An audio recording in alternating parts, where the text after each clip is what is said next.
Hello, everyone. What's up? Episode 22 of the Thursday Exchange.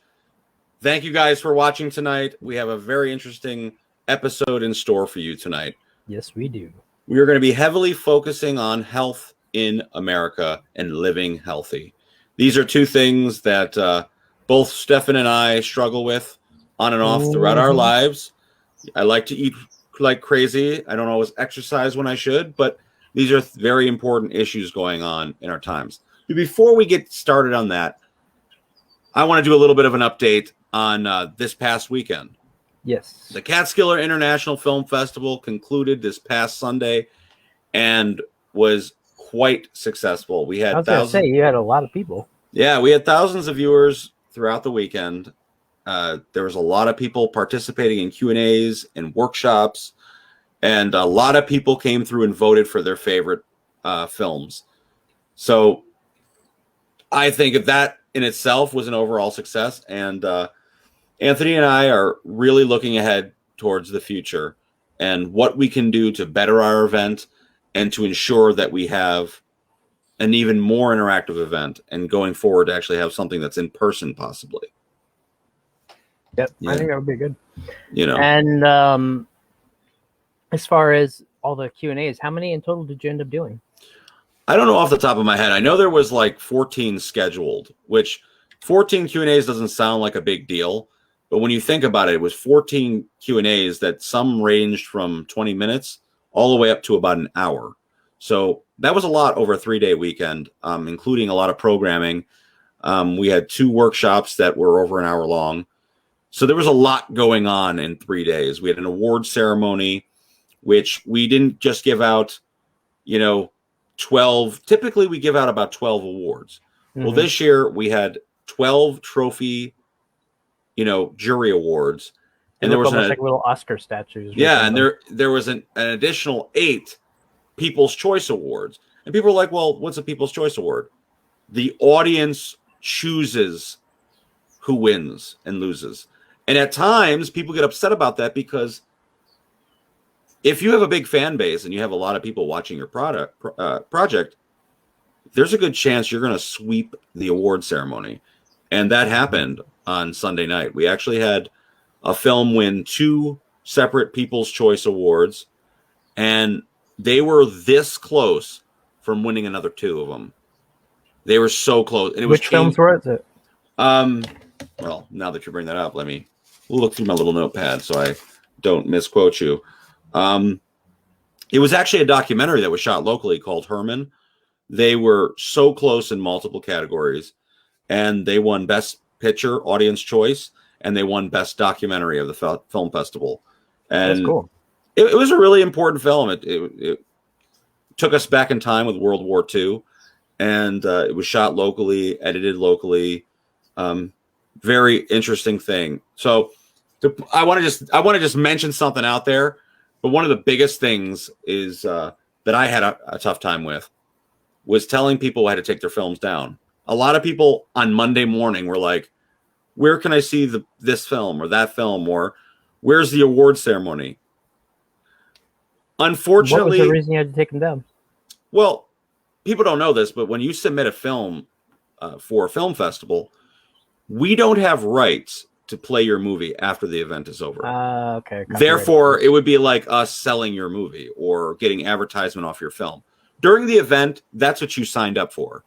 When you submit to a film festival, we could play your movie for the 24-hour span just looping, which we kind of did for some filmmakers. But we don't have the right to play your movie and just leave it up. Some film festivals, apparently out there, I don't know how true it is, but a lot of people that were like asking questions were like, well, listen, my film's on so-and-so's website still. That's like treading on some really wild territory because that's not your movie. You submitted it as a competition, and the competition is over. So the films are no longer on the website. Therefore, the way I look at it is it's a good thing. This gives the filmmaker an opportunity to move on to other events and, travel along with their film. Like, this is a stepping stone for other projects or other events that you might, broadcast your project. So that's one of the reasons. But with that said, the opening and closing ceremony, I'm hoping to put on the website this upcoming weekend if people happen to miss the opening and closing ceremony. Believe it or That'd be not, good. people are busy and they didn't have the opportunity to go to the event or watch the event on the night of. Yeah. Which is unfortunate, but just the way I look at it is, if it was an actual in-person event, there would be no. It'd be the same situation. You wouldn't be able to rewatch it. So, you know, well, I mean, it's a good thing if you offer to put it up there. So, I mean, it's good for them. Another thing I want to just step on with that is one of the biggest pet peeves I have. The event was wonderful. We had a great time, and we can't wait to do it again. The biggest pet peeve I have is when people sign up for things and then don't come through. Because it messes up all the scheduling. So filmmakers, alert to filmmakers that will watch this in the future or whatnot. If you submit to any film festival and you sign up for a Q&A or a workshop or anything like that you're going to participate in, please, I urge you, please be there. Because what it is if we give you a specific time slot, you know, we will dedicate ourselves 100% to that time slot. Yet if you just say, oh, screw it, I'm just not going to respond or I'm not going to participate, now there's all these other Q&As that are scheduled later in the night that could have had your time slot. And we have other things we'd like to work on. So that was a couple instances that happened. But for the most part, the Q&As were super successful. The event was successful. And listen, if you guys are interested in being a part of our planning committee moving forward to 2022, we are going to be doing a lot of planning for this upcoming year. So catskillfilmfest@gmail.com. Say, listen, I'm interested. Everybody. Yeah, I'm interested in being a part of your event, and, you know, let us know what skills that you bring to the table. And that doesn't necessarily mean you have to be a filmmaker or a business owner. It just means you are enthusiastic about the arts. So if you're an enthusiastic person and you think outside the box and you like to have a good time, join our planning committee, and we're going to have many adventures to come. But that's enough of that. There's a lot of stuff going on in the world. And, you know, honestly, I think we could even focus a little bit more just on what's happening with, like, health in terms of America. Like, I mean, in terms of, sorry, I'm having a brain fart now. Let's go back to the news, like you were saying. Sorry. Yes. I caught me off guard there for a second. You caught yourself off guard. That was a good one. Yeah, but yeah, it's been an interesting week in the news. Apparently, Matt Gaetz, Republican from Florida, believes that he could beat Joe Biden in 2024. A lot of people believe that Matt Gaetz will end up being Donald Trump's vice president. He's kind of like Trump's new right-hand man, you know, now that Trump's in Florida. So not only that, he's also, it turned out he was kind of vindicated in some of the policies that we all thought were insane at first, and turns out they had the least amount of problems, which is kind of ironic. I mean, that's a big speaking point. When you talk about a speaking point, and we're jumping into politics here, for anyone who's looking to go against any of the decisions that Biden has made, Matt Gaetz is going to be your guy. Yeah. He's young. Unless you want to go with Rand Paul again. No, he's young. He's relatively handsome. He's the polar opposite of Biden. You know, and Trump, but he has Trump's backing. Yes. And I don't believe, I mean, I could be wrong. I don't believe Trump is going to run again, but he will back a candidate. And he's in Florida. I think he might try. I think he likes the game. I think he likes the game, but I don't think he'll win. I think as far as his reputation, I don't think he would want to lose again. This was a big, hit to his ego. Yeah. And he is a bit of a megalomaniac. So yeah, with someone like that, do you really see them want to lose again? So someone like Matt Gaetz, it's like he would be taking the Trump risk. So yeah. I guess we'll see what happens in the upcoming months, because it seems like the election cycle gets longer and longer. Like Biden hasn't even been in office. He's just a little over 100 days now. Yeah. And they're already already talking talking about about it. 2024. And kind of that we were talking about this presidential election that just passed right when Trump got in office. So it's like sooner and sooner we're pushing the new guy in. I remember the first time that when Trump got into office, well, and the only time, um, I was working at the nursing home, and I remember it was always a battle between all the old people because half of them wanted to watch it and they thought it was hilarious, and half of them thought it was ridiculous. Well, let's make that a third, because another third of them just were kind of like they were in their own world. But it was it got sickening after a while because that's all you hear all day long is Trump, Trump, Trump, Trump, Trump, Trump, Trump, Trump, Trump, Trump, or whatever presidential candidate wants to come in next, and it's a waste of time. Yeah. Well, you know what I mean? People want they have their right to vote and they want to push out their, agendas, and they believe they have a voice overall, and that's important to people. Like, I mean, people lead their whole lives based on policy. I mean, just to dive into this and then go back to the film festival, how politics sometimes do play a role in a film festival. A few years back, people may remember the Hudson Valley International Film Festival, and it was a wild success. When I say a wild success, I'm not trying to pat myself in the back, but we had attendees from all over the world, celebrity guests, great ticket sales, it was very popular. We had multiple movies playing simultaneously, big closing ceremony, whatever, you name it, red carpet, blah, blah, blah. Beautiful Arts and Civic Center. I'm not going to name the place. You want to look it up, go ahead. The issue was it was a town-run theater. Okay. So the Democrats in that town really embraced it, and they pushed this Arts and Civic Center.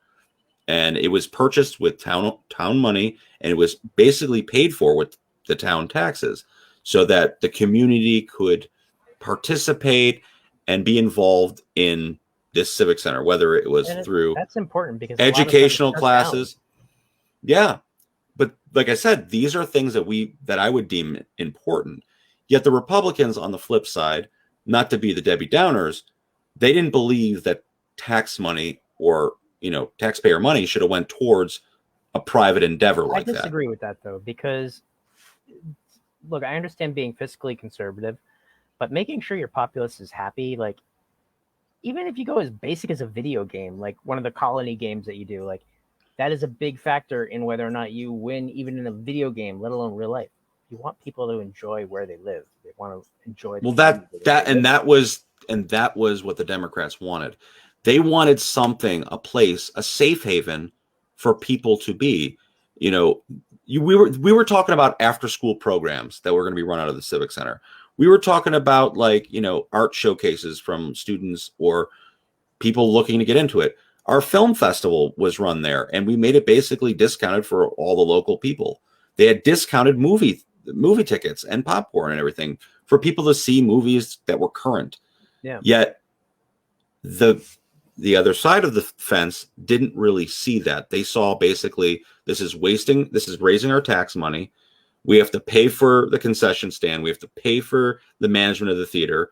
And the theater isn't doing fiscally well. It's not bringing in tons of cash like it should be. But that wasn't really the reason it was there. No. And it was going to get torn down or turned into some other thing. Like, I understand that they want to be productive with money and everything like that, but I really think that art is always one of the first. Art and music are the first things that always get cut in any budget, just about. And it's a shame because, like, growing up, even in school, art was one of the few classes that I enjoyed when I hated school. And that was at risk of getting shut off as well. It's just like people need to have an outlet to let go of their creative energy, because if they may not have the opportunity to do that otherwise, they may not have the home life where they have the time to, and having something like this available to them gives you something to look forward to. Like, that's part of the reason we did all of this to begin with the festival, is just because we want, and with the podcast even, just to have something to look forward to, something to enjoy, to make life more interesting. Absolutely. This is the reason why I do it. We don't do it for fiscal gain. We do it because we love talking to people, and we love learning, and we love the arts. And to add on to what ended up happening because of these political things, to go back to the finality of the story, is because the change of elections. and how a supporter of the event flipped, how like other people got voted into office, the event couldn't get renewed for a following year because they didn't even though we paid to rent the venue from the town, it just wasn't clicking with certain politicians. The idea that people were renting out the space because on the outside looking in, it's a community run theater. Yeah. Yet at the same time, doesn't mean that everyone got in there for free. People had to rent the space, pay for insurance, pay for the vendors. So from the community, which generates business. Yes. So that's where the collapse happened. So a lot of people wonder what happened with Hudson Valley International Film Festival in the Monroe Arts and Civic Center. You now know it was the change of policies, the change of politics, and the theater now is they transformed it. It's no longer an arts and civic center, unfortunately, and it now is a big chain theater. Which I think we're going to run into a lot of that, like a lot of the community theaters in the area, especially that during COVID, like already they were struggling before that. Like Seligman Center in Sugarloaf, you've got like the Paramount in Middletown, like all the older towns have these theaters in them that, can I say something really controversial? Can I throw megadong punches at you? Sure. The reason they're failing is partially bad, poor decision making. And I could say that out of honesty. I'm not going to name names and I'm not going to throw trash, but I will tell you this. Running events, I've reached out to many venues, and I will not say that ego has a major play, because a lot of people will turn down money. For example, I'll rent your venue for X amount of dollars. I'm told no, so that you can run an event or you can hold a movie night on your Friday night with your 10 people in the audience. Yet I can guarantee you a few $1,000s for that night. What is a smarter business move? There you go. A lot of people out here, they're people, poor decision processes are in hand, and then they wonder why their theaters are going under. Like, listen, you had a chance for an event with promoters involved in it to run an event out of your theater. Yet you chose to take the chance with that small community movie that's going to have no one sitting there tonight over that. I mean, that's really what goes down behind closed doors, because I don't know why. It really is unfortunate, and I hope it changes. And I hope those that are listening that are involved with some of these theaters that you mentioned or others, they really think about it. Like, listen, we want these type of events in our area, and there's room for all of us. Yeah, and it doesn't even have to be like for necessarily for film or things like that. It can, and I know we're going off on a big tangent here, but it's important though. It can go towards any number of community events, and part of being a community is sometimes making a sacrifice, and part of that sacrifice is occasionally putting some public funding down for something that will make people happy. I don't know how else to say it. And sometimes you don't even need to put that public money down. Sometimes private businesses will pay to utilize your space out of your community theater. You can absolutely. You always have to get sponsorship whenever you do any kind of festival. Mm-hmm. Like, those signs don't come from nowhere. So, let's just change gears a little bit, because we're getting a little too deep in it, and we can always step back, because you know us, we like to jump backwards sometimes. But one of the major topics we wanted to discuss tonight is the health in America and the crisis that is going on. We all know that America is obese. We all know it. You and I obese my entire life. I fluctuated weights my whole life. I don't want to go as far as saying I'm obese, but according to the standards of my doctor, yeah, you are. I am obese. I don't know many people, and that's a unfortunate thing. I don't know many people who are not obese or don't have some sort of mental health issues going on. 10 years. Before that, it was a little less common, but it's accelerated, I feel like, over the past 10, 20 years since we were in school. Well, let me just talk about some statistics here. The U.S. adult obesity rate currently stands at 42.4%. Since 2008, now, how many years ago was that? 13 years ago? 12, 13 years ago? The obesity rate nationally has increased 26%. So what's it up to now? 6%? It's up to 42.6% now, but I'm saying it raised 26% in 13 years. That is astronomical. And when you think about that, you look at what else happens simultaneously. The giant companies like Purdue, people like Kellogg's, or not people, but companies like Kellogg's, all the processed food companies that basically are funded or like basically influencing with lobbyists to pass policies, they're all the ones that grew in that same time period, overtaking the market and making it so that it's harder to get healthy food. Because if you go to a convenience store, you're not going to find the freshest thing you'll find is a banana, and that's probably 2 or 3 weeks old. Yeah, and that's another thing too. It's another subcategory within health is how unaffordable it is to purchase healthier food options. You know, a lot of times the cheapest things and the discounts you can receive on food are the more pricey stuff. So a lot of times people that are health conscious, they grow their own gardens. They do a lot of stuff like that to ensure that they can, you know, it's more affordable. They can reproduce from, you know, farm to table type stuff. And make sure that it's consistent, which is a big thing. And that's where a lot of waste comes in too. Mm-hmm. So, I mean, with obesity so high, there's so many different issues that have arisen, you know, diabetes, heart disease, stroke, you know, these are things that are growing every day. I mean, myself, I suffer with diabetes. It's something I live with. I mean, yourself, you know, you get a surgery, right? I almost killed myself in the pursuit of health, basically. And I don't regret it because the surgery was helpful. I had gastric bypass. I had the Roux-en-Y gastric bypass. They didn't have a sleeve available then, and I'd already seen how lap band had a lot of complications. And it wasn't a light decision, and it's not a permanent fix. You still have to go back and actually change the way you eat and the way you live, because it's up here. It's not down here.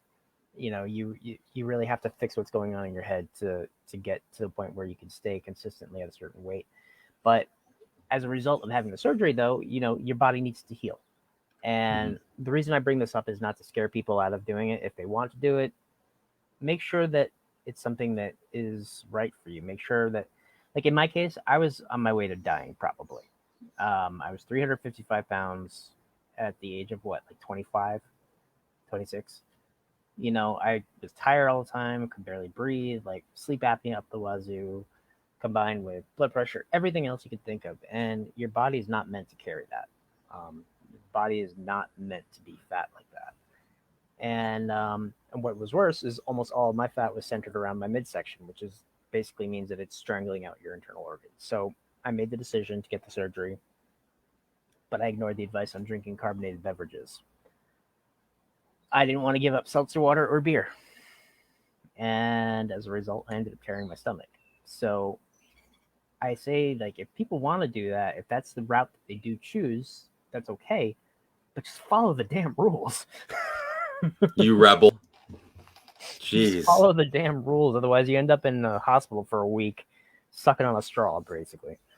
Wow. I mean, this is a result of possibly poor diet, exercise, and misinformation.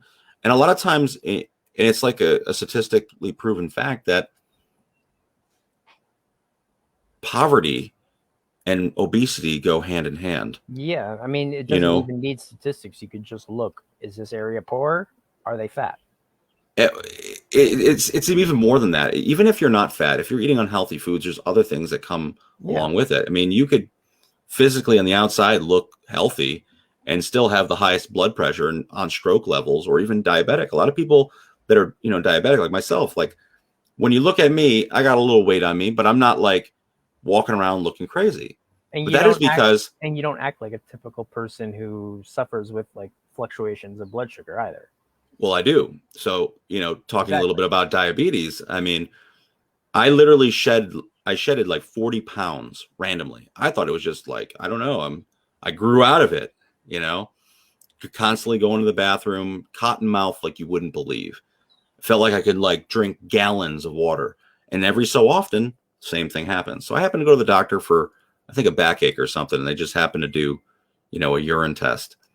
And they're like, congratulations, you have diabetes. Like, I'm afraid it wasn't like, I know I was borderline, months ago. and you get kind of like, what? But I'm just saying, like, you never know. And like, from the outside looking in, a lot of people are struggling with these things, and they need to get help. You could possibly diet and exercise and help yourself like get to a more stable rate. So, well, it's like even the other day when, like, in terms of like appearances and stuff, when you were saying, I don't know how you get all the things done that you do. Like when we were talking on the phone one night, because I have a lot of different interests. I have a lot of different things that I'm working on. I'm all over the place sometimes. And you're like, how do you do all that with all the health issues and everything that's going on at the same time? It's like, I don't know. You just do it, but you don't know what people are going through. Mm-hmm. And like I said, we were going back to the idea that when we talked about poverty and health going hand in hand, it's because sometimes the resources aren't available as well, whether that's, gyms, whether that's community like YMCAs. When we talk about these politicians that are trying to like wipe out things like that, or not advocate things like that, remember the people that you're hurting is the people you're voting into office. Yeah. So before we get too deep in this, I really want to bring a pioneer in this industry. Sade Martin is our special guest tonight. She does one-on-one holistic coaching. She has her own podcast, Love Yourself to Health. She's also a motivational speaker based on health and wellness, and she started this all during the pandemic. So without any further ado, working on a book right now too. The Uncooked Yourself to Health Uncooked book. Yep. So let's bring her on. All right. Well, hello. Hey. How are you? I'm great. How are you? I'm doing wonderful. It's a pleasure to have you tonight. This is awesome. I'm loving the conversation and everything you're talking about. Already I'm getting points in my head to share about a lot of stuff that you're saying is 1,000% true. Talking about obesity, the issue and availability of healthy foods in places. There's a lot of different things going on that could be shifted, could be changed. The greed of the food industry, misconception, labeling of food as if it's healthy. Food pyramid being basically upside down. Yes, everything being upside down. I mean, a lot of it is very strategic, just like any other industry, So I like to tell people the foods we need to eat are the ones that don't have TV commercials, That makes a lot of sense. So Sade, let us know a little bit of how your journey began into health and wellness. Why? Like, why was this something you were really passionate about? It started as I'm an esthetician as well, so I do facials and I'm into holistic aesthetics. So treating the skin from the inside out. There's something called face mapping. I can tell by looking at someone's face where they're breaking out, what organ or system it correlates with. Like, for example, the forehead is the digestion area. Almost like acupressure. Yeah, there's some similarities. I love all that stuff. So already being interested in those type of things, it kind of went hand in hand with, I was dealing with fibromyalgia. I had it for about 15 years, but was undiagnosed. So I didn't get the labeling until about 4 years ago, but I suffered for, I don't even know, since I was about 12. Symptoms started showing up about 12 years old, and it got worse and worse and worse as I got older into adulthood when it was at its worst. From there, as most, I know, Stefan, you can agree with a lot of these things. So you've spoken before about, some of the health issues. A lot of times you're desperate and you're looking for answers. You're just sick and tired of feeling like crap. No one else really understands. You feel lonely, depressed, or they angry. Give you advice on how to do it, and you're like, thanks, bud. I already know that. Yeah. The most advice I got was, eating a little healthy could maybe help. Eating healthy. That's the only advice the doctor gave me. That was it. Other than that, I'm too fat, lose weight. Oh, how sensitive. He was from Iran. He was very blunt. there's so much more to it than if you say to somebody eat healthy, that means something different to everyone. You know, someone's Mhm. version of healthy from one person to the next varies. But that journey started, like I said, 3 years ago, where I was looking for answers after I got my diagnosis and literally just praying because I didn't want to accept that this is something I had to deal with for the rest of my life, like the medical field tells, you know, anyone dealing with a lot of autoimmune and Kind of what I other was feeling diseases. earlier today about my own issues. Yeah, it's really disheartening when you hear, well, this is what you have and this is, you just got to deal with it. You have to deal with Mhm. it, and you could take, or you could take this, you know, this pill and to get you Have through, this you know, your problem. symptoms. And the next thing you know, you're like, well, doc, now I'm feeling this. Well, how about we give you this second pill to counteract that side effect? And it's just a whole bunch of How many people have gone through that roller coaster, man? it's a huge problem. And I am not against doctors. I'm not against, No. don't be misled. I'm not against doctors, but what I will say, the medical field at large treats symptoms and not the root cause of issues. And that's why there has been no healing with so many conditions. And, you know, we have so much technology, so Our much system of knowledge. healing is diseased. It's not well care. It's really not well care. It keeps the people sick, their our money in their pockets from pharmaceuticals. It's the food industry is connected to the medical field. You know, if that's strategic about eating, come on, there's That's a medicine. leafy green. That's medicine right there. That's medicine right there. It's alkalinity, healing, hydration, micronutrients, so much stuff. So, um, but yeah, I don't want to get off track. But when I was looking for the answers, the power of social media, there's a lot of things I'm like about social media, and there's a lot of things I'm like, wow, I'm so glad, yeah, that I met you guys. You know, Yeah. it's just powerful interaction that happens when you meet like-minded individuals. And I happened to stumble upon a detox specialist page on Instagram. Her name is Nicole Brantley, and I was just sharing with her about what I was dealing with. I'm just looking for answers. I have fibromyalgia. She had a detox program that she had going on, and I joined it. And it involved eating high amounts of raw foods, smoothies, fresh juices, higher amounts of fruits. And that's was something that a lot of people seem to be afraid of Yeah, nowadays. They say, they all say don't do the fruit thing. And I'm like, why? I like fruit. yes, I'm honestly, if I could just be quite frank, I'm so tired of Whole Foods being victimized by, you know, that's horrible. What about the packaged frozen crap? I don't know, DiGiorno pizza or What do you what mean about no, victimized? like victimized being I know if food could be victimized, that's what I mean. But it just makes me frustrated that no one gets upset about the junk foods that have been perpetuating the sickness that we're dealing with. Nobody raises an eyebrow about that. But as soon as someone says eat more fruits and vegetables, is that safe?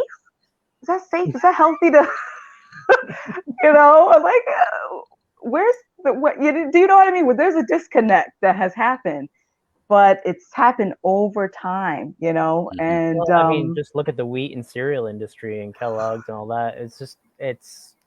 I mean, we've talked about this before, like a lot of other things, but literally, they pushed it so that the FDA said that you have to have 6 to 10 or whatever the amount is servings of grains per day, and now you ugh, have a huge portion of the population who can't even process grains because their bodies are rejecting it.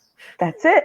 And that's only because of greed of man. And the wheat or the grain that's formed now is like a super wheat. It's not even like the ancient grains, what they used to be And they're all originally. treated also. They're all coated. And I Yes. found this out the hard way because this year, while I'm basically doing like a small, it's not quite a farm, but it's a pretty damn big garden. Yeah, I got to And get in on that. we bought a bunch of seeds. We got a lot of organic ones, but then we got some of them and we're like, oh, they got pretty colors on them, like to help you like sort them out easier. And then you start reading what's on those pretty colors. I'm like, pesticides. Great. If they had to stand in white suits to spray it, and then we don't think about it, we put it right in our bodies. Yep, it says on the packet, not for human or animal consumption, the seeds. Yet I'm growing food out of that.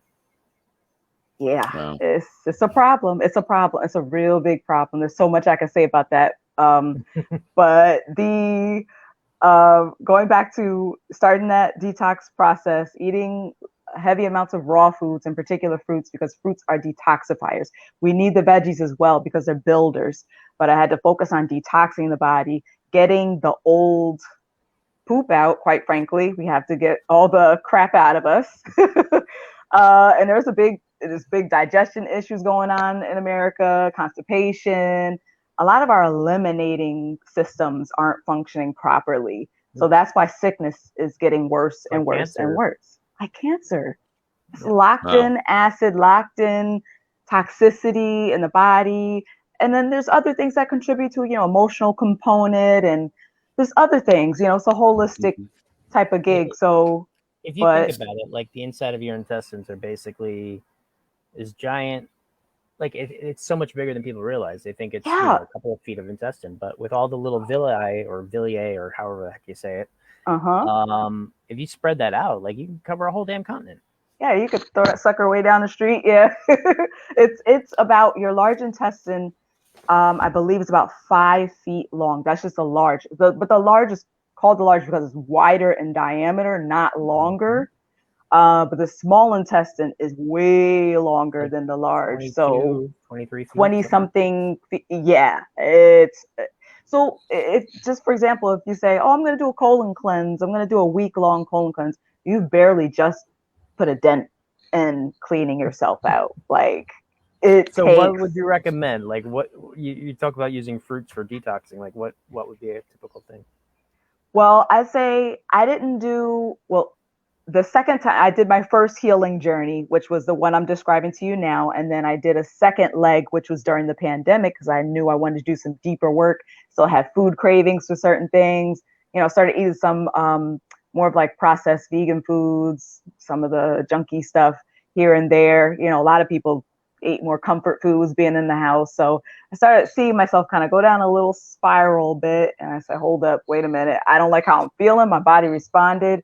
My joints started to hurt a bit, and like little signs, things that a lot of people start to ignore. They're like, nah, I'm gonna tough it out. It's all right. Those are the things you want to pay attention to. Those are not things to be ignored. Those are the things I've learned to ignore.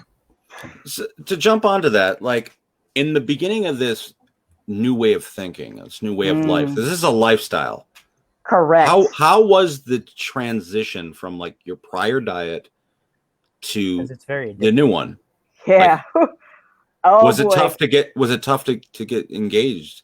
Yes. I'll say yes and no. I'll say yes because what I notice is there's an emotional attachment with certain foods. A lot of times we don't think about, just eat healthier. But when you remove a certain food that you really find comfort in, your emotions start to go a little nutty. Like for example, cheese is a huge one for a lot of people. I talk to so many people and they're like, I don't really have dairy, but I have cheese. I'm like, well, that's dairy, They're like, that's the one. I don't know if I can give up cheese or, and cheese wreaks havoc in so many ways. I mean, if it's not like a raw cheese or, I'm for removing cheese. It's dead dairy. To me, that's like a knife in the heart. I know. I'm right there with you. I went through all the emotions. I went through all the things. I ended up weaning things out. I'm all about small actionable steps. There's no need to turn your whole world upside down, make yourself crazy, because guess what? It won't stick that way. But there are times where you're in a life or death situation and you have to make changes now. Yeah. I'm for that. That's fine. But for the average person, you need to take baby steps. And okay, this week I'm gonna work on cutting back on this. And start increasing some of that. What are your thoughts on cheat days? Cheat days. I say this is what I did, okay? I found things that would help to satiate me that gave me less guilt and wouldn't make me feel as horrible. So if you think about this, having fibro, things can trigger a flare-up. and I didn't want to flare up. I didn't want to feel like I was hit by a truck. It's really that bad. And muscle spasms. I used to have like if someone in the middle of the night, like if someone took a lighter and lit it to my leg, like it felt like fire on my leg. It was just so much stuff: depression, anxiety, no energy, depleted battery. I was a single mom for 10 years. So imagine having all these things while being a mom. It's a lot. So when it came to cheat foods, I ended up finding things like the brand So Delicious. They have this bomb ice cream, the salted caramel. It makes your eyes roll in the back of your head. Like, Just about yes, everything it's with sugar. salted caramel is good. Oh man, it's so good. I mean, even if you're not like whoever's listening, not a salted caramel fan, you have to try one of the other ones. You will not miss the dairy. Like I gave it to my cousin who eats like regular everything. She's like, wait a minute. She's like, you sure there's no dairy? This is not dairy? I'm like, no, there's no dairy in that. She was having a fit. She's like, oh my gosh, yes, it costs more. But guess what? I treat that little container with such respect.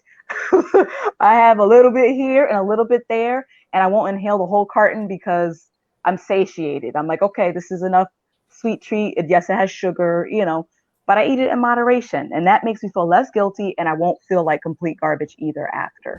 That's that's great. I buy single serve desserts because I always end up, if I buy a carton, I'm like, eat it. So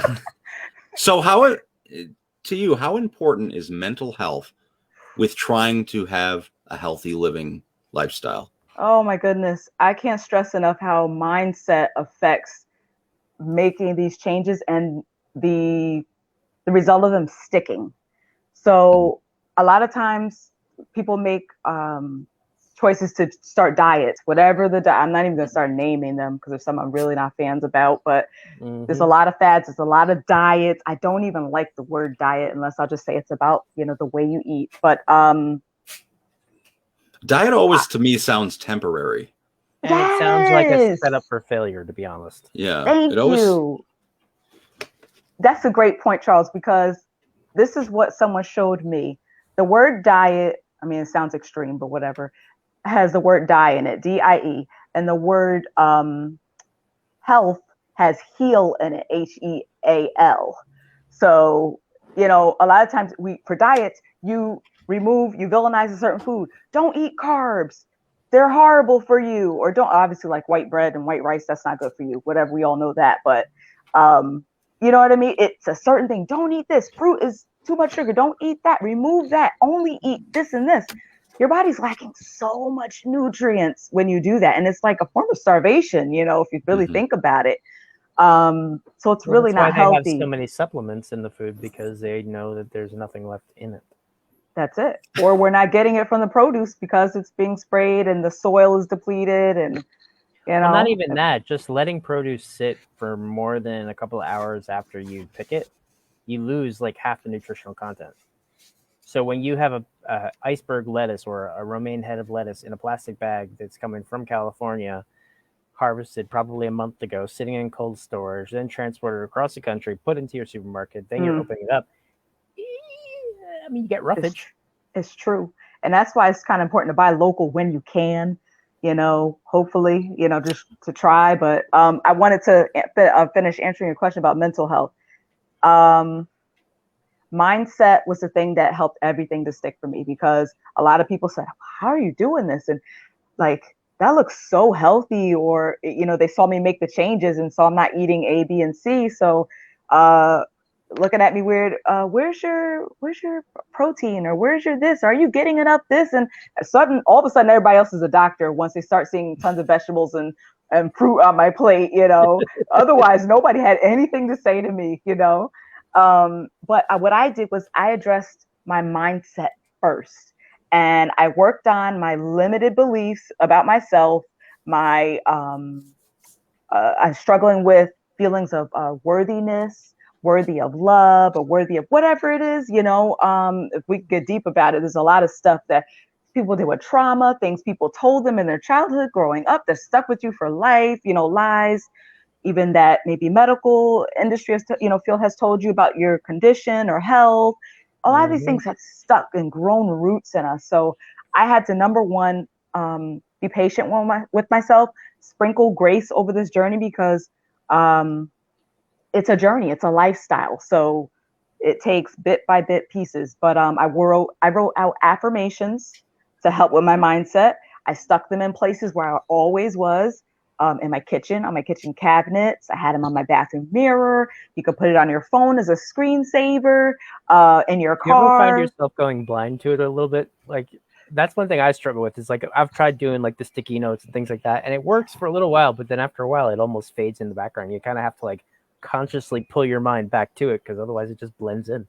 Yes. And what helped me for that not to happen during the most important part of my changing things was by reading them out loud. I did it every single day. So it wasn't just, oh yeah, I see that sticky note, I read that yesterday, you know, I remember what that said. No, it started with me taking them, reading them. It's like, okay, you know, I will love I'm just using my name, Love Yourself to Health. I will love myself to health. But I had like a whole bunch of other ones. It's like, okay, yeah, I will love myself to health. But then you're like, no, I hear myself say it, and it starts to resonate. So first you're saying it and it's just blah, blah, blah. Second time, it's like, okay, I hear myself say it and putting it out there in the atmosphere. And then you start to feel it. It starts to register, starts to sink in. So when you do it over and over every day, it becomes a part of you till the point where you don't even need the card to read it. I just stand there and I look in the mirror and I look myself in the eye and I tell myself the things that I see for future Sade, or for, you know, even if I don't feel it right now, this is what I want for myself. And those things started to manifest for me. It really happened. It's so powerful. I can't even express to you. So I encourage anyone to start with that. So people say affirmations don't work. They really do work, but you have to use them.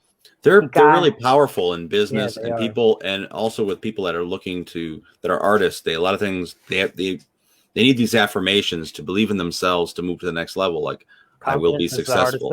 I will be successful, or I will write this book. I will write this book. So that's another interesting thing. You are in the process of writing a book. Can you tell us a little bit about that? Oh boy, this book has been in the making, in my mind for a long time. I would say at least, I won't say for super long, but I'd say for at least over a year and a half. When I started my healing journey, it created like this huge amount of creativity with foods that I never had before. Now I'm talking about, I used to be the person who was like, okay, let me cook up a box mac and cheese for my daughter, you know, some frozen veggies, you know, okay, here's dinner, kid, you know, we're set, you know. But now I look at food as healing and fuel. I don't just pick up something and say, okay, this is what I'm eating, just out of habit. But I like color, I like variation, and I'm an artistic person by nature. And hence all the color and the background. I love color. So there's no different with the foods on your plate. You know, when you make it attractive to the eye, you don't have to be an artist. You don't have to, you know, feel like you got to do all these extra things. But when you make your plate colorful, we're naturally drawn to that. You see something. Add flowers to it. There are a lot of flowers that you can eat that have a lot of like health benefits to them too. And you just sprinkle them in. That like adds a lot of color to them as well. Yes, foraging. That's another thing. Yeah, foraging. That's something I want to get a little deeper into.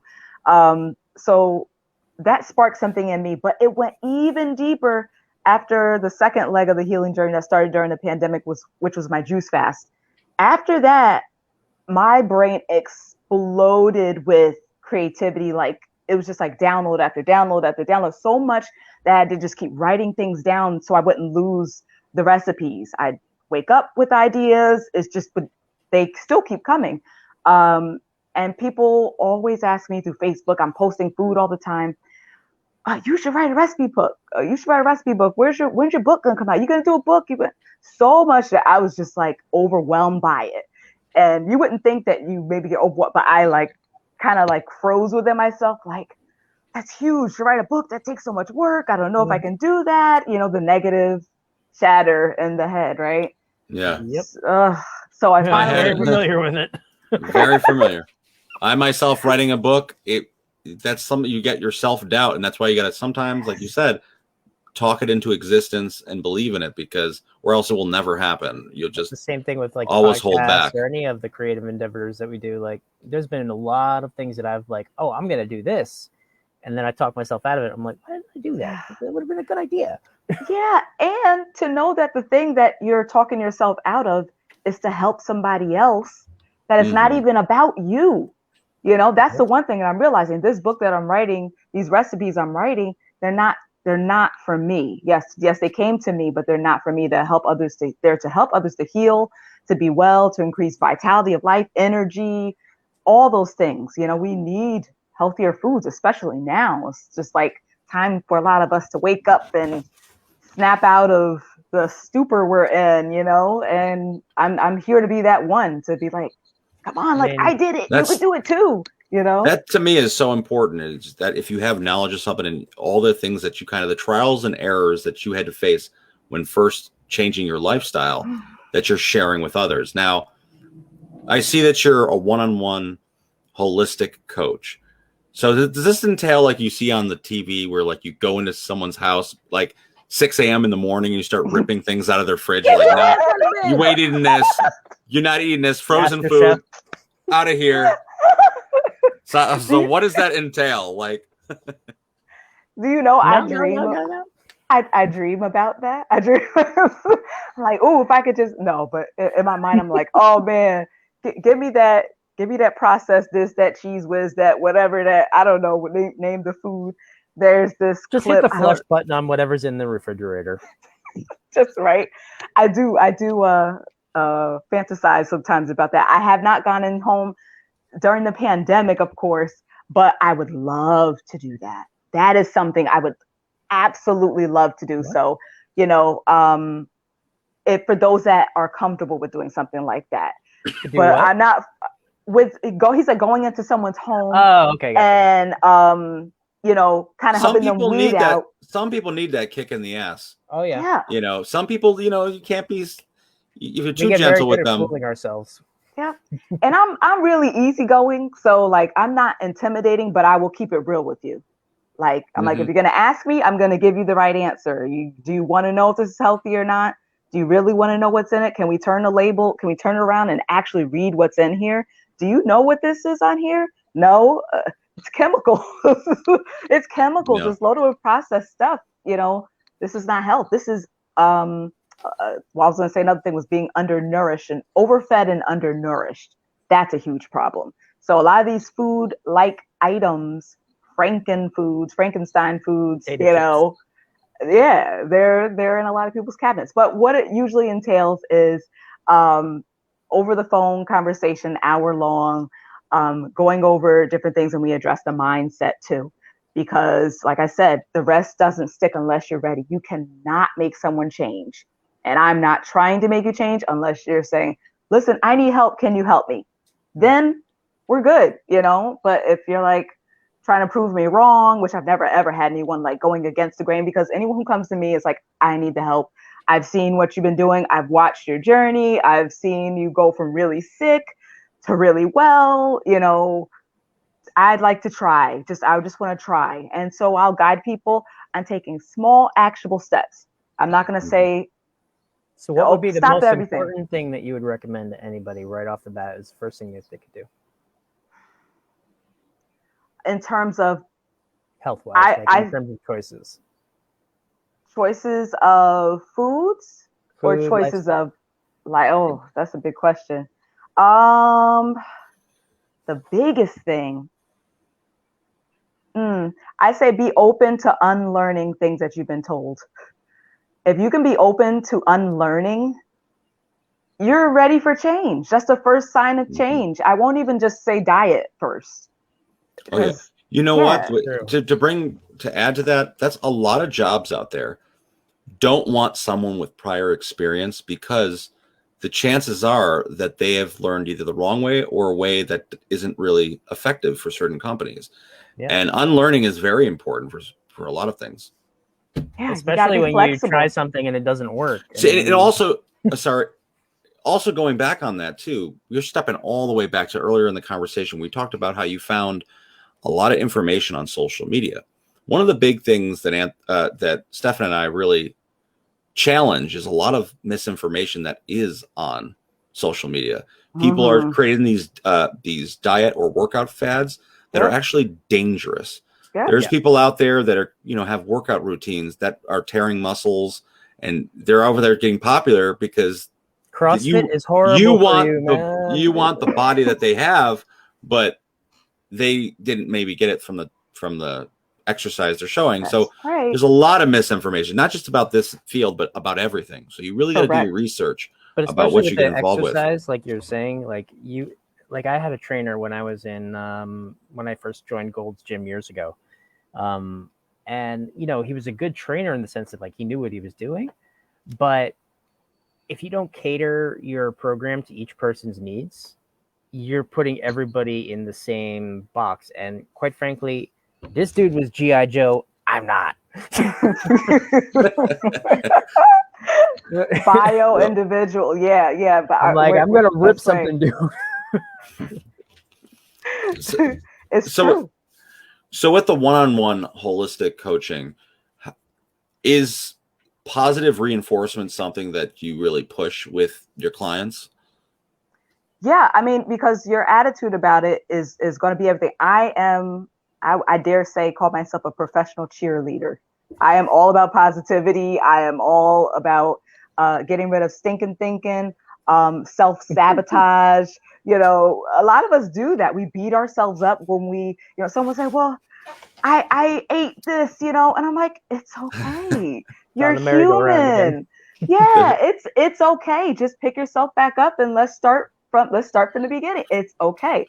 Like, why do we need to shame ourselves? We beat ourselves up enough. Why would I add to that? You know what I mean? So I'm here to always be that cheerleader. Like, it's all right. I did the same thing. And then the other part of that is when someone eats something crappy or eats something that's not a part of what they're trying to eat, the body responds after you have removed it for a while. And then you're like, oh, I just binged on this and I feel like complete garbage. Go to McDonald's after not eating there for a few weeks. Oh man, I haven't been there in so it hurts. long. It literally hurts. I believe it. And to add to what you're saying, there's so many different points. Why do people go to McDonald's? Is it because it's awfully delicious? Well, think about when McDonald's is open. Most of them are 24 hours a day. Where are McDonald's located? Everywhere. Yeah. They're everywhere. Yeah. And what else are they? They're probably cheaper than any of the restaurants in the area. That's like a monopoly of poor health that is everywhere. And I'm not going to lie and sit here before you and like say I don't eat McDonald's, because I certainly do. Yeah. But one of the main reasons that goes into it is on the, you're leaving work, it's there. So for someone like me, what do you tell someone like me who needs a late night snack, or they are on the go constantly? What would you do for someone? I'm always like on the road. Okay, for me, what helps me, if I don't prepare for those times, I will be tempted by, like you said, if you go to the gas station, there's really not any much healthy food. I always have snacks in my bag. You have to bring things with you everywhere you go. If you don't, you're going to fall privy to the fast food, the junk food. You have to be prepared.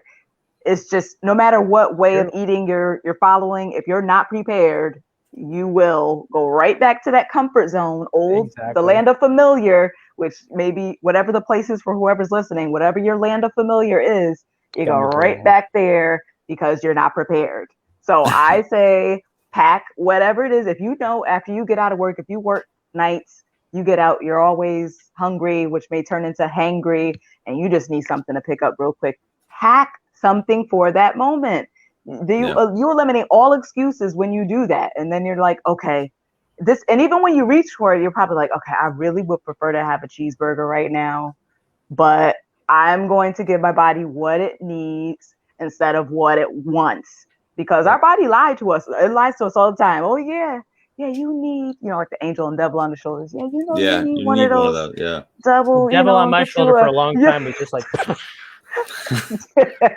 No, I think that's a very smart thing for our audience to hear, because someone like me, like I started off bringing stuff with me in the beginning, and then you just get lazy. You get kind of like, and a lot of people I know that stick to a lot of these ways of thinking is they do prepare their meals for the week or days ahead, or My even sister still does, and she's out of everybody in our family been the most successful with weight loss. Wow. yeah, it's a challenging thing. And one of the things I found funny is this is from a TV show, but it's ridiculous.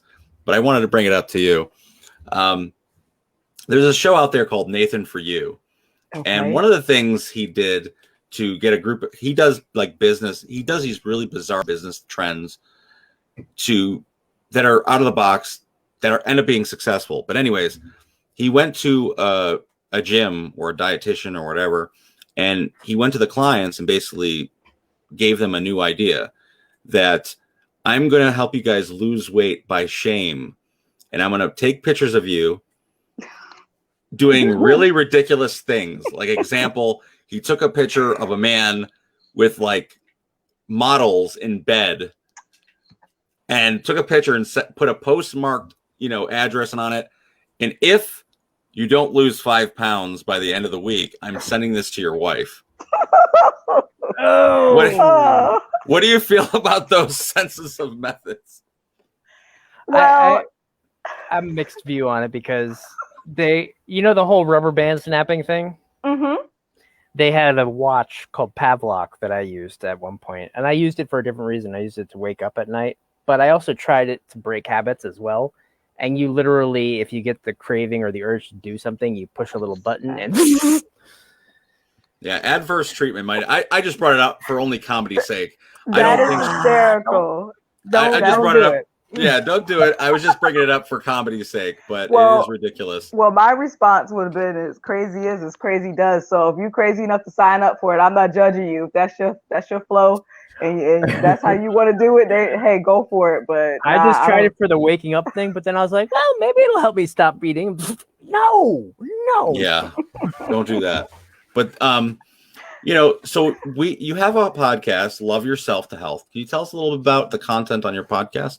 Yes, Love Yourself to Health is about the holistic point of view of redefining self-love. So we talked about mindset, we talk about our diet, even in terms of like, we could talk about like chemicals and things we use, like say laundry detergent. I can break it down into almost any way that you can redefine loving yourself by the things that you're using or choosing to using. Do you know if they're well for you? Are you consuming them? Are you using them, putting them on your body?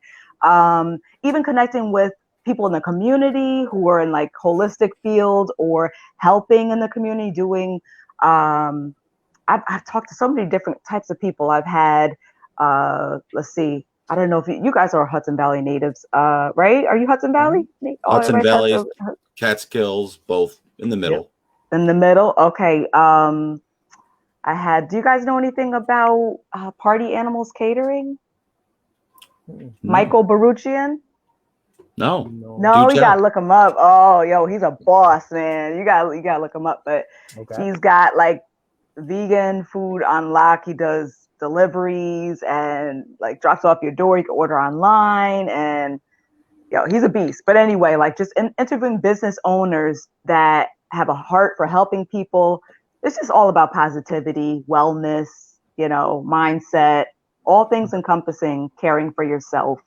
But I'm looking to reboot it because when the beginning of the pandemic happened, I put a pause on it and I jumped into my Facebook group opening that for free. But the podcast is going to be rebooted and my next series is going to be about healing.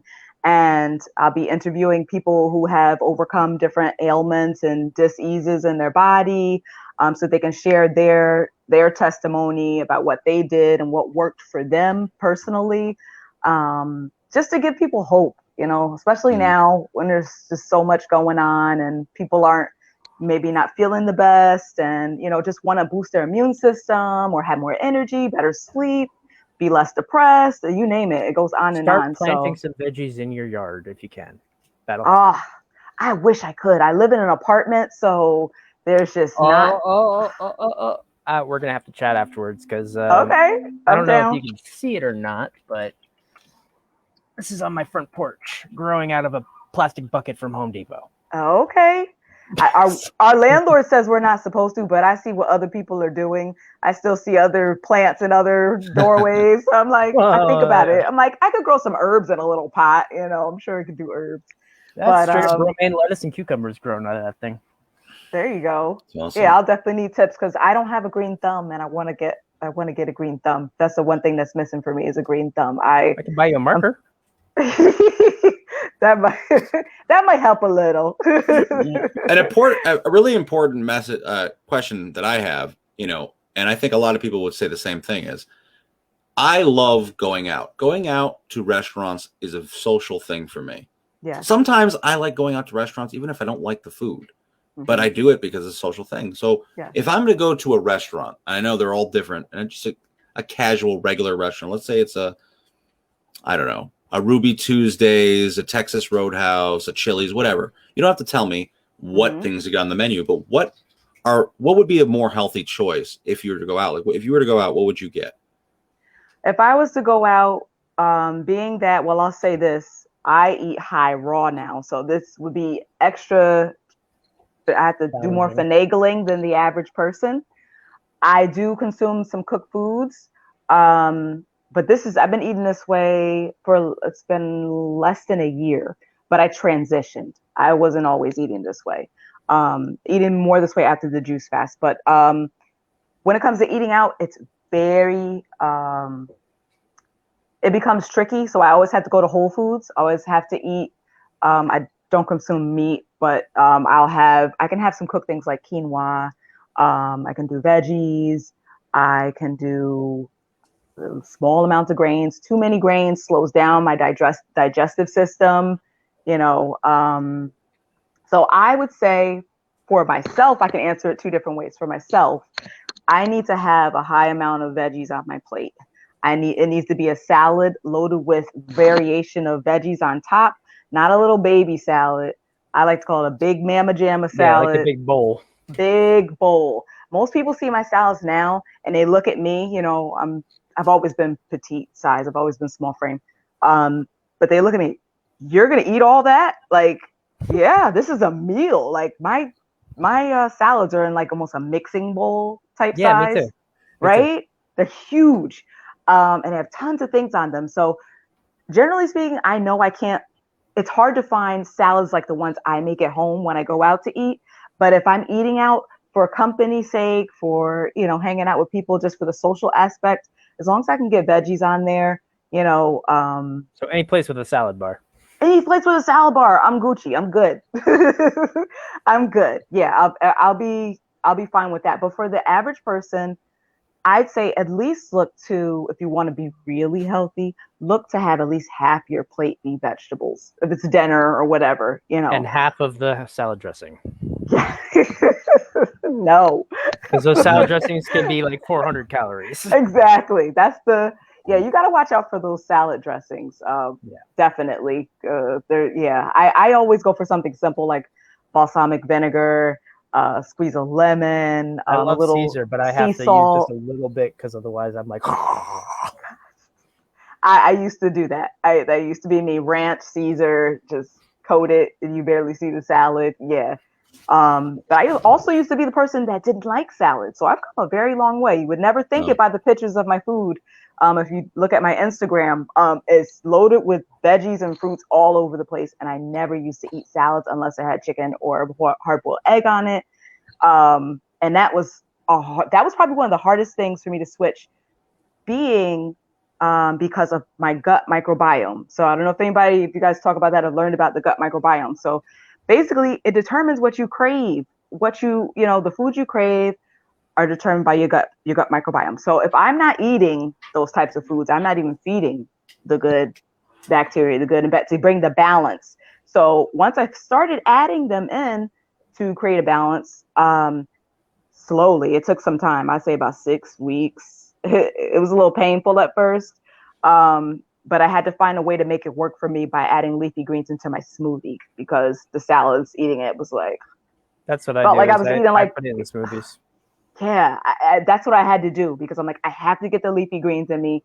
This is weird without chicken. This is weird without egg. For me, it was, until now, like I don't even crave those things, but I load it with everything from sprouts to lacto fermented sauerkraut. I even love tangy things like olives, avocado, nuts and seeds. You can do chickpeas, hummus. Like there's so much stuff that you could put on a salad to make it full, make you feel satiated and full. Because that's the other thing. A lot of people are like, well, that's not going to fill me up.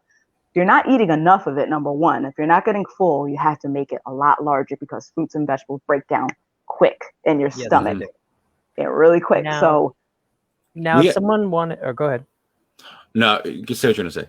I was going to say, if someone wanted to get in contact, like to find out how to hook up with you and get advice from you, or to have you do coaching with them, like what would be the best way for them to do that? Well, we have people streaming from Facebook, correct? Mm-hmm. Mm-hmm. Okay.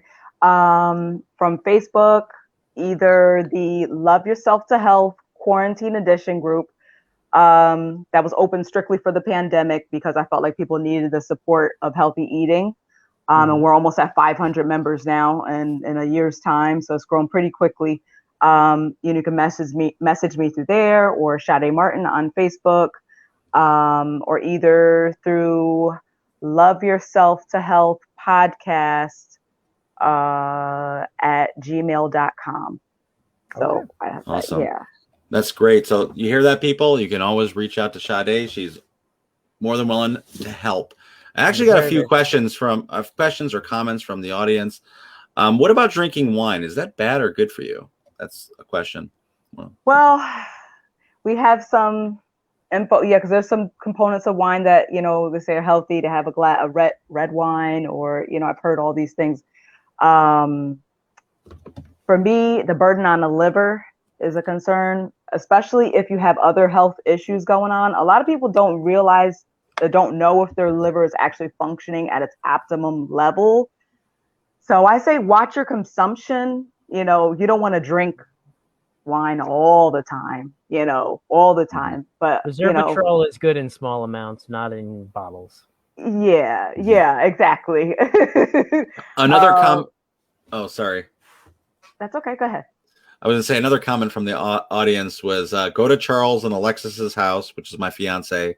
Open the fridge at 6 a.m. in the morning and rip everything out. Yep. They're probably right. Mine's not much better on certain days, man. Yeah. Another comment, I've been eating mostly fruit, about 80%. I've been healing myself from the inside. Yay, that's awesome. Another study, or another person said, they say your plate should be full of color, different veggies, fruits, etc. Right on. Yep. So yeah, there's a lot of different comments coming in here tonight. Oh, another one. It's actually disgusting what they put in most grocery stores nowadays. Everything is quote unquote genetically engineered.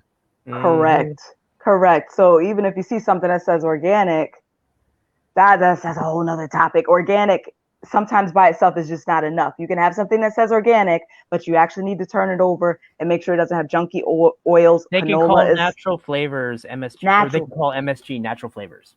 Yeah, they're finagling words and giving one word like 10 other code names for the same thing. MSG is one of those. Yeah. There's so much oh man, yeah, that's 1,000% true what that person said. Yeah. So listen, we're getting a lot of love tonight. I want to thank you so much for joining us on this conversation, and we would love to have you again in the future. Yeah, please. Or even stop by on your podcast. That would be great. Great conversation. Yeah. But do some foraging stuff together too later this year if you're interested. Yes, please. I'm ready to up my game with foraging. I'm trying to use the plant app. I don't know if you know about this. Some plant apps you can identify. I'm trying. Picture this. Yeah. Oh, that's one of them. That's the best. I forget the one I have. I had to look it up. I also wanted to say for anyone who wanted to follow me on Instagram, it's Love Yourself to Health _ and then there's Love Yourself to Health podcast. But you'll see that both of the pages are connected in my bio. Awesome. Right. Thank you so much. It's been a pleasure. Thank you so much, Charles and Stephan. I really appreciate this time. Much gratitude to you guys for this opportunity. Thank you. This has been a very informative hour. Yeah, we'll reconnect. Sounds good. Thank you for watching, guys. Till next Thank you. time, next great week. Thursday.